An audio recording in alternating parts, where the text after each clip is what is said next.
தனிப்பட்ட இந்த டிஎன்சி குடும்பத்துக்கும் அவருக்குமான ஒரு முரண்பாடு. என்ன முரண்பாடு? இந்த தேர்தல் வரைக்கும் சுமூகமாக போயிருக்கு. ஆமாம், ஏன்னா பாட்டாளி மக்கள் கட்சி அலுவலகமே அவங்க தான் கட்டி கொடுத்துருக்காங்க. யார்? இந்த டிஎன்சி குரூப் ஆஃப் கம்பெனிஸ்.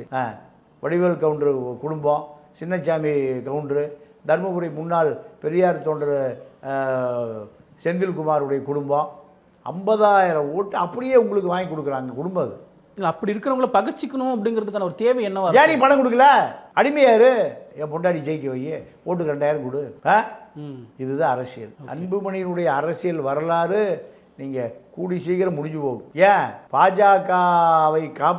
பாஜகவிடமிருந்து காப்பாற்றிக் கொள்வதற்கு உங்களுக்கு 20 லட்சம் வன்னியர்கள் தேவை, அவ்வளோதான். வேறு அதை தாண்டி எதுவுமே இல்லை.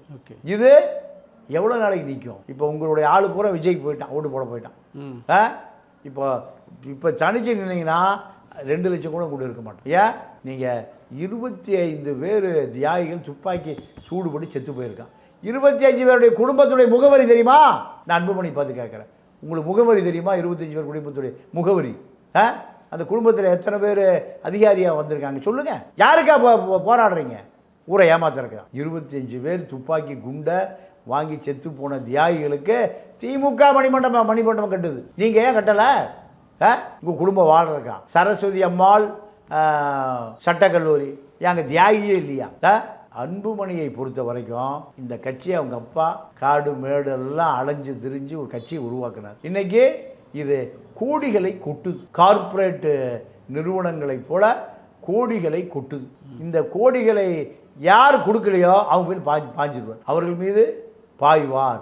அப்படித்தான் இவர்கள் மீது அவருடைய கோபம் வந்த பிறகு அவர் என்ன நினைக்கிறாரு? பஸ் ஸ்டாண்டை மாற்று, உயர்மட்ட விசாரணை. இப்போ இது கலெக்டர்கிட்ட மனு கொடுத்துருக்காங்க, அவங்க நடவடிக்கை எடுக்கிறேன்னு எடுக்கல. இது அடுத்த கட்டமாக முதல்வர் விஜய் அவர்கள் இதுக்கு இதில் கவனம் செலுத்தணும் அப்படிங்கிறாங்க.